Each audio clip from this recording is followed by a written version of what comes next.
Per l'ultimo saluto nel Duomo di Piazza Ferretto a Mestre, in tanti hanno voluto dare l'addio ai due amici Tobia De Ecker e Riccardo Pastrello. 25 anni entrambi sono stati adagiati di fronte all'altare, l'uno a fianco all'altro, come chiesto dalle famiglie, circondati dai parenti e dagli affetti. Un unico funerale per i due amici che sono cresciuti insieme e insieme hanno tragicamente perso la vita alla vigilia di Natale nello schianto all'alba contro il muretto che lungo Via della Libertà a Mestre separa la strada dai binari della ferrovia mentre stavano rientrando a casa dopo una serata in compagnia. Nel tempio gremito di gente gli allenatori di basket, la loro grande passione, i loro insegnanti di architettura e numerosi amici. Tutti insieme per un lutto che ha sconvolto tutta la città. E siamo tutti ancora increduli di quello che è successo. E davanti a fatti terribili come questi non ci sono molte parole adeguate che si possono dire. Io sto facendo fatica a parlare. Con la voce rotta dal dolore, la mamma di Riccardo ha voluto parlare lanciando un monito.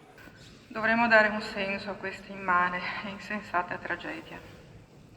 Chiedo a tutti voi che gli avete voluto bene di farlo vivere nei vostri cuori e nei vostri pensieri.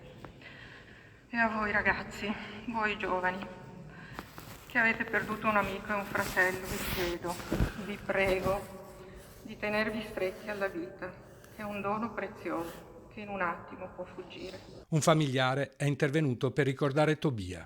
Tobia non vorrebbe tutto questo dolore.